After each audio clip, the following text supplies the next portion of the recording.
Notice, in accordance with the new copy regulations, this episode of Quoth the Raven is intended for ages 16 and up.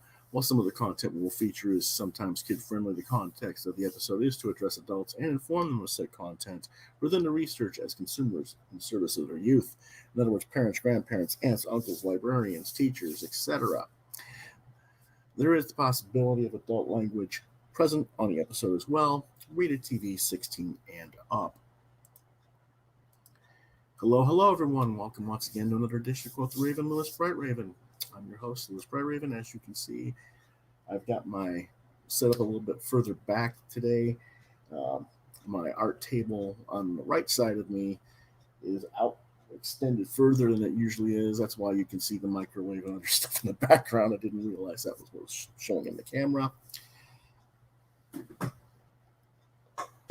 The Midnight Monster is here with us, wanting to be fed because it is later than usual than I'm running. But let's go ahead and get to discussing Monday Comics reviews this week. We have 4 books, I believe, this week. So, see what's going on. Our first book of the night is Joseph Schmalke's Cherry Blackbird #1. The publisher is Black Caravan Scout Comics. It's for $3.99. The writer and artist is Joseph Schmalke. The genre is supernatural horror, and was released June 9th, 2021.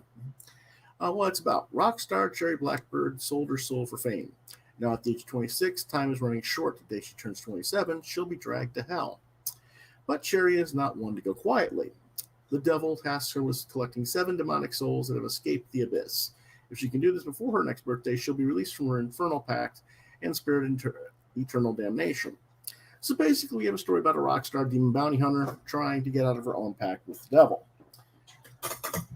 My thoughts are, this isn't the first comic to revolve around the 27 Club. That's kind of a legendary thing about famous entertainers who all die at the age of 27. Nor is it the first time I've seen this particular bent on the idea of a rock star having to collect other souls to save their own. Pop Culture says, "Hey Raven, how you doing, Pop? Good to see you."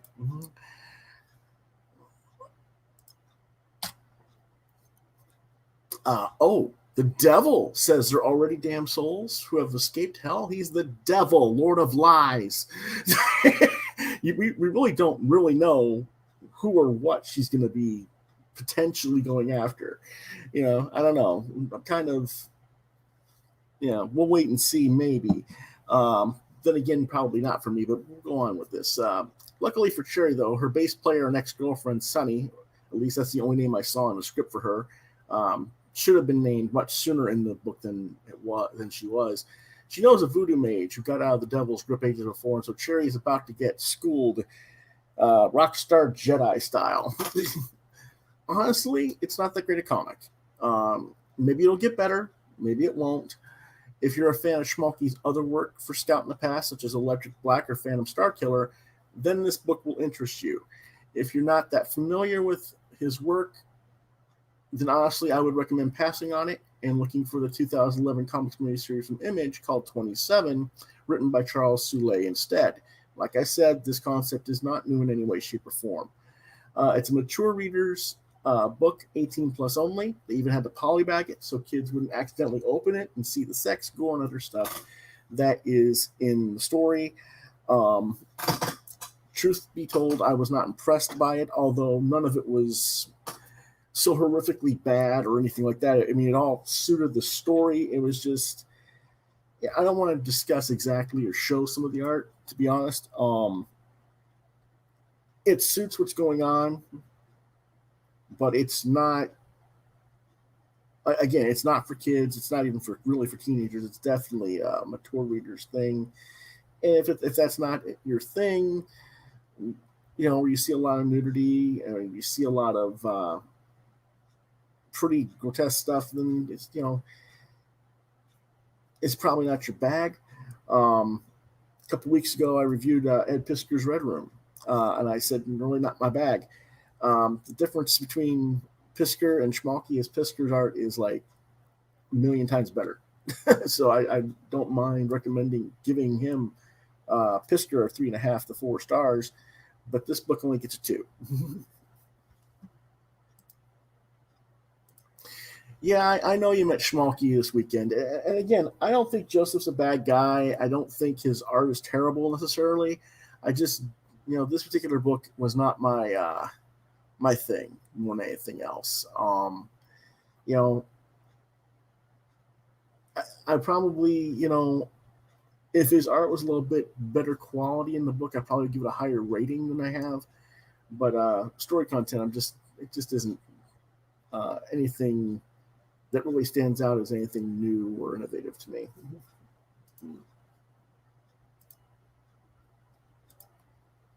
Our next book is Eve number 2 for $3.99 from publisher Boom Studios. The writer is Victor Laval. Artist is Jomi Jiang. The colorist is Brittany Peer, with cover art by Ariel Anandito for the line art and Pierluigi Castellino for colors. The genre is dystopian SF and was released June 9th of this year. What it's about: Eve and Wexler leave their compound to try to get to Eve's father at the vault, but they get separated as zombified mutants hunt them. We learn that Eve's father is actually not at the vault. He's on a satellite in orbit around the Earth, not on the Earth at all. And that Eve is already infected with the virus that causes the mutation that leads to the ravening zombie state where you're constantly hunger eating until your body explodes or implodes internally from consumption. So she's on the she's on the clock in more ways than one. My thoughts are, as I said before when I reviewed issue number 1 on our May 10th edition, I was intrigued by the concept, but I wanted the story to go somewhere. Almost everything that happened in this issue could have been told last issue. So I'm still kind of annoyed at Laval's pacing of the story. Technically, there's nothing wrong with it. I just don't have the patience for slow world building and with barely any real action at $3.99 to $4.99 a book these days. But that probably speaks more to me than the book.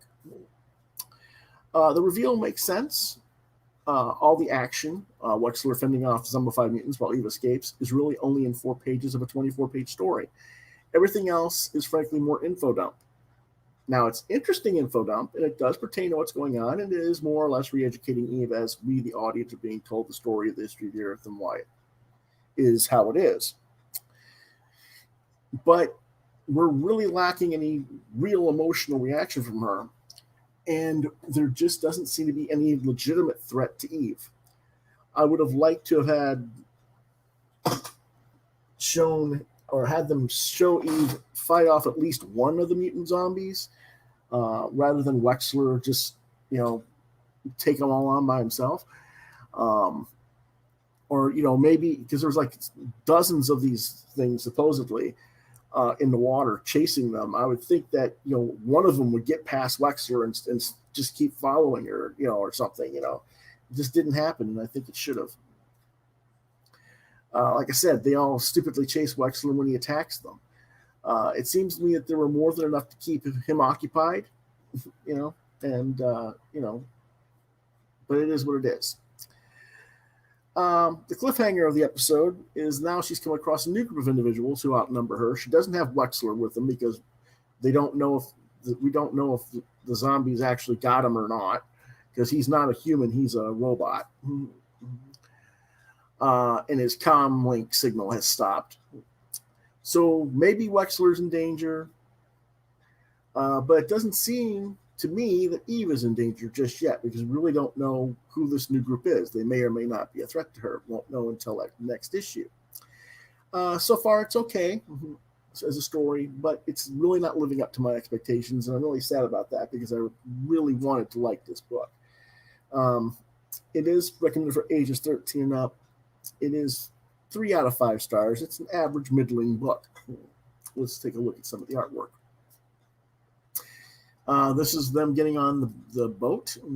Wexler is that teddy bear. He's actually a robot inside the teddy bear.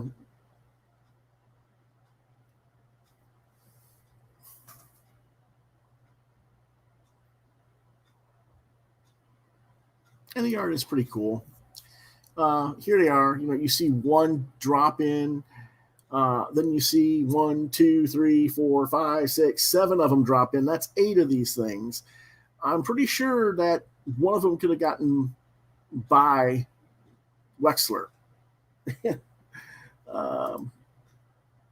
But he's like, you, I'll fight, you flee. And as you can see, he just transforms into, Cyber Bear. And okay, I got 1, 2, 3, 4, say 5 of the zombies in picture after him. Maybe more. Let me see. 1, 2, 3, 4, maybe 6. But that's still, there's at least 2 to go after her, and they don't. There's no scene of her like having to like kick the one off the boat or knock it upside the head with the pole or anything. That needed to be there just to show some level of endangerment of the character. We're supposed to be concerned about this character's well-being and safety. Is she going to make it to where she needs to make it to save the Earth? And it's not there.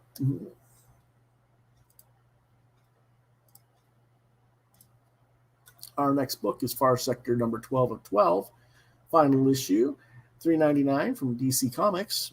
Writer is N.K. Jemisin, that's Nora K. Jemisin. Artist is Jamal Campbell. Genre is science fiction, political drama, and superhero. Released June 9th. And what it's about. When Jo Malone left Earth for parts known, little did she know she'd end up being a Green Lantern at the farthest outpost of the known universe, dealing with a complex culture that was about to have its first murder in centuries. Investigating that death has unearthed a lot of secrets and made her a lot of enemies, and everything comes to a head in this final issue. What can she do to stop the xenophobism, the hatred, and political destruction of the city enduring? A hell of a lot more than anyone else thinks. This is what makes Sojourner Malone a worthwhile character, because she's been made into something that the Green Lantern Corps actually needed. Hopefully Jeffrey Thorne gets this and will continue to present her in the Green Lantern title. Unfortunately, one of my pages is missing here. I don't know why, but basically, I don't know what happened to my page. It got missed, but I had said that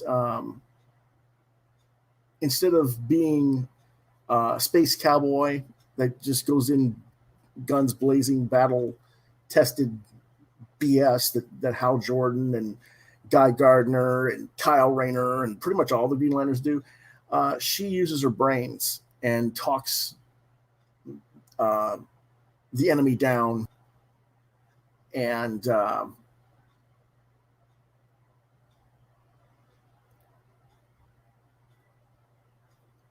resolves the matter with a very little conflict as a result. Like I said, hopefully Jeffrey Thorne gets this, and he'll continue to present her accordingly in the Green Lantern title. He's been doing okay so far, but he's been focused on John Stewart mostly at this point. She's barely entered the fray in that storyline. But the fact that she's consistently taken charge, consistently shot down being classified as anything by anyone else, consistently demonstrated careful, mindful disposition not only of her own abilities, but of her duties, not to the Green Lantern Corps, not to the ideals of the Green Lantern Corps, but instead to serve and protect all life. This is a truly unique character among the ranks of the Green Lantern Corps, who often treat their duty and power as a badge to enforce their own will upon others. This is why the Green Lantern Corps is loathed by so much of the galaxy and was being restructured after the fall of Oa in the new Green Lantern book. This is a fine ending to the best Green Lantern book DC's put out in the past 30 years, hands down, as far as I'm concerned. It is recommended for ages 17 and up because it is heavy political drama. There is LGBTQ type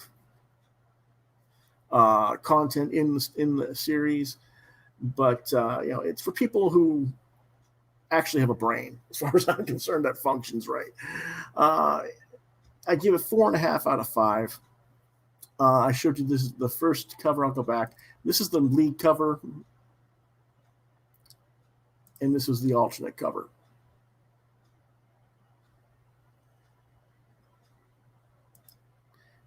And here's some of the artwork.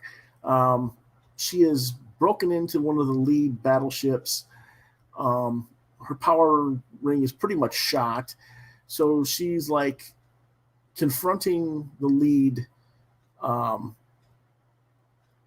battle group that's supposed to be the protectors of the city Enduring, who are instead turning their guns and firing on the peoples of the city Enduring. I crossed out some of the cuss words. Yes, for TV-16, but whatever. She's basically confronting him. Are you going to wipe out your own people because some megalomaniacal artificial intelligence told you to? It's not my job to follow politics. I just follow orders. But they're bad orders.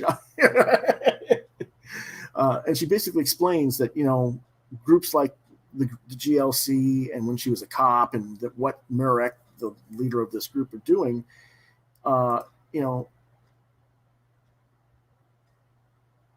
if the goal is actually to make the world safer for everyone, we're making it worse. We're not serving justice, and we're not serving the protection of the people. We're just hired thugs for the people in power. So are you one of the city's protectors, or are you just some mercenary that the city needs protection from? And that makes him stand down and resolve the issue. And I think that's a very intelligently well done writing and consideration of the character. And she's bluffing because she doesn't have hardly any power left in her ring. But again, it's you don't have to rely on your ring to win a battle. You rely on your will, and you rely on your psychology and your wits as well.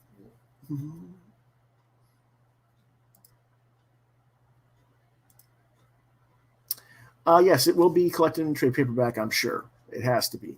I mean, it's just it might even be 2 trade paperbacks. I don't know if they might do the first 6 and second 6, but yeah, keep an eye out for that. It's definitely worth your time. Like I said, I think it's the best Green Lantern book that's been done in the last 30 years. And when I say that, you got to realize 30 years ago was when Hal Jordan went nuts and killed half the GLC because he was possessed by Parallax. So that's where I'm drawing from, is everything from that point to the present. This is the best.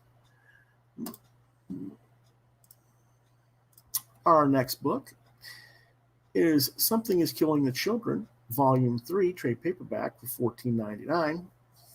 The publisher is Boom Studios. The writer is James Tynion IV. The artist is Werther Deladera. I hope I pronounced that correct. The colorist is Michael Muerto. The genre is supernatural horror, and it was released on June 9th. What it's all about is that not all monsters hide in the dark. Archer's Peak in Wisconsin is in lockdown as Erica Slaughter, that's our character with the blonde hair walking at us, power walk on the cover there. She's lost control of the situation, and news of the killings of the monsters is spread outside of the town. But as the House of Slaughter arrives to clean up the situation by any means necessary, Erica will find that the true threat to those around her isn't who or what she ever expected, and the cost of saving the day may be too high for anyone to pay. In this edition, we learn, of course, that the House of Slaughter is just as much against Erica as the monsters she hunts, and that she's in a no-win situation with both of them and the townspeople who have turned against her after more killings from the child monsters, the babies of the monsters she killed earlier in the storyline, are on a rampage as much as the house is on a rampage, the House of Slaughter. My thoughts. Erica is still Buffy the Vampire Slayer to me. The alternate reality version from the Willow Vamp universe, but still same character. The House of Slaughter is just a group of extremist watcher types, and Tynion is really just doing his own version of the concept. That having been said, he does an exceptional job of trying to take his character to a place Joss Whedon never had the balls to take his characters in his book or his series. No, don't try to claim that Joss didn't do it because of TV executive censors. The fact is, he never had it in and to begin with, because he toyed with this notion multiple times with Rogue Watchers and with the Initiative. He just never took it as far as what Tinian does. And that's because Joss didn't have the guts. He never took it this dark in Angel. He never took it that far in Dollhouse. He hinted at it. Tinian takes you there. And that's why I think the book has become so successful. It takes that Buffy trope that the fans of the characters have wanted to see grow into that darker, more cynical, evil world, and puts it on a silver platter and says, bon appetit. Deladera's art is constantly improving throughout the books. I'm not always keen on his story layouts because he does a lot of double-page widescreen layouts where you have to go reading across both pages, back and forth instead of it being on just one. It's okay to do that once in a while for a special key moment in the story, but he does it multiple times a chapter. And it kind of grates on me a little bit, but that's a minor nitpick, really. Recommended for ages 13 and up. I give it 4 out of 5 stars. And that concludes our reviews for this week. Wednesday, we will be reviewing Black Star graphic novel and The Postman from Outer Space because I didn't get around to reading them this time.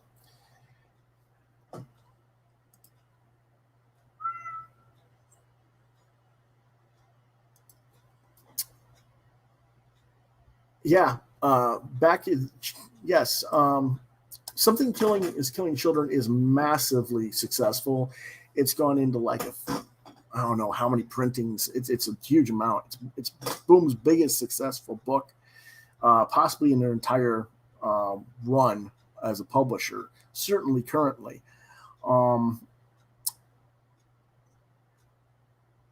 Midnight is being picky. He wants to be fed.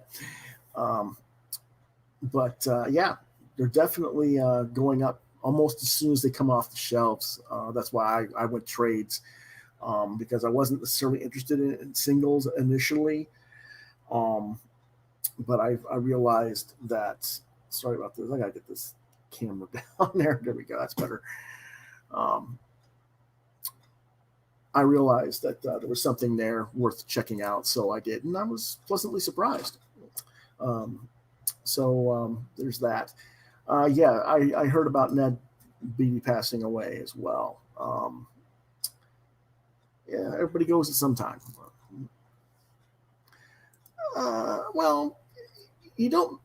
Miss the Boat as a collector, maybe, I guess, but I don't look at comics that way. I look at it as, you get the trades and you read the story. As long as you get the story, you haven't missed out. That's just my opinion, but I understand where you're coming from. But again, Wednesday for our What Did You Get This Week Wednesday, I'll continue reviews with Black Star and The Postman from Space, The Biker Bandits. Thursday, my guest this week will be comic book artist and editorial cartoonist Steve Steglin. He'll be returning to the show, and we'll be discussing recent events with the Pulitzer Prize group. This year, they determined that even though we had 3 more than viable finalists, they were not going to give a Pulitzer Prize for editorial cartooning. Last year, they gave an award for the Pulitzer, but it wasn't to any of the finalists. They dismissed the finalists and gave it to someone else of their own choosing. We're going to talk about that, and we're going to question the process of what the Pulitzers are doing. We're going to question, what exactly is going on here. And so is it just that there's prejudice going on because some of the nominees are not white cis males? Is it other things? So we'll talk about that on Thursday. Also on Thursday, we'll be talking about the topic of computer technologies and how it has affected the comic book market and comic book industry. How it's affecting job security and other stuff like that. So that'll be Thursday. And then Friday, I'll be reviewing the film Fast Color, and I'll be reviewing TV series Legacies first season. So that will be Friday night at 9 p.m. This is tentative. I do get my second shot for my COVID test, COVID vaccine on Thursday. So hopefully it will not kick my ass like it seems to do a lot of people, and I'll be able to go. But presuming I'm able to go health-wise that way, I'll be here. Thursday, definitely, unless I'll work through hell or high water Thursday because it's a very important topic.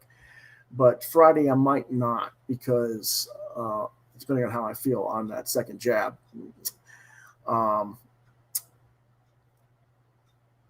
Thursday or Saturday, this coming weekend, the 19th, will be a live draw and vault sale weekend. Again, Pop, you still haven't answered me. Do you need me to review last vault's materials, or should I just go with all new content for the weekend?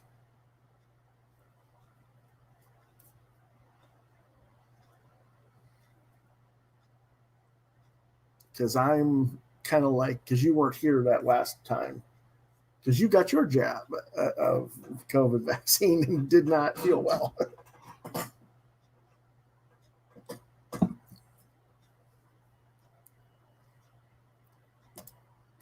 Mark says not sure. Did you see the 12th stuff with all the trading cards, Mark? I mean, it's still up. It's just that all the items are. Oh, well, that's cool. Well, again, it affects different people different ways. Hopefully, I'll be fine like you then. Okay, you didn't. That's right. That's right. Nobody came and saw it. So, so again, I guess what I'll do is I'm making an audible. I'm gonna go ahead and run the previous ones, and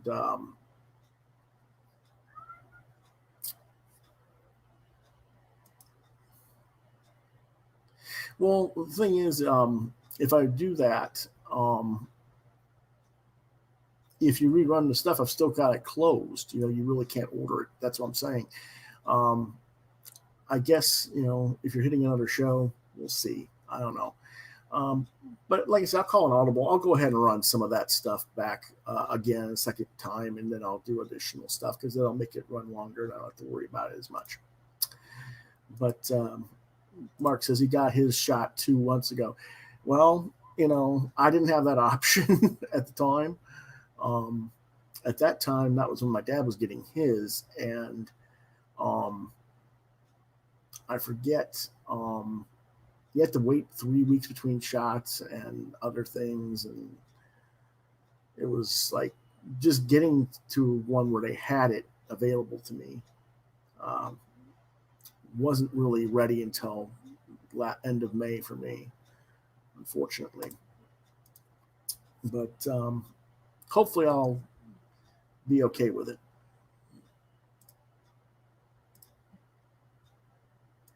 With that being said, I think that will call it for a night so I can go feed the kitty.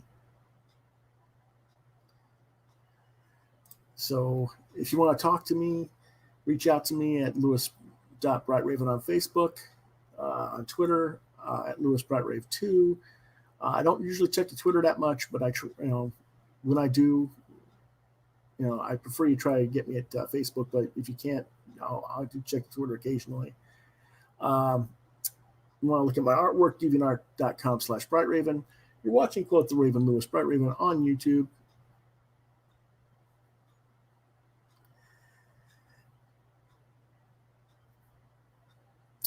And you can reach me at quoththeravenlbr72@gmail.com.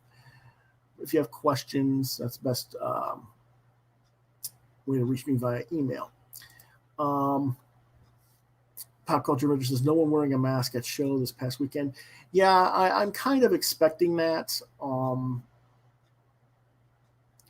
unless you have a governmental edict that says you got to wear it nationally until we have like 80% or better of the population immunized. I hope you know what I meant. Got their shots. I don't. I already expected this. The people who have got their shots, you're technically protected. The ones who don't want their shots and are probably, at risk aren't as much as at risk because enough of us are shot, but it's still going around and the virus always mutates. So I don't know. It's kind of a weird thing. I think we'll be dealing with the effects of this for years to come, but we'll see. Mark says he's dread working on site again. Yeah, I get it. I wish that people would support Mark and Armand's books a little bit more.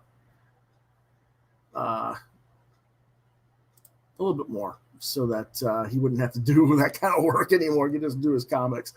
Then he could just stay home. But okay, I'll see you guys next week, man. Have a good one.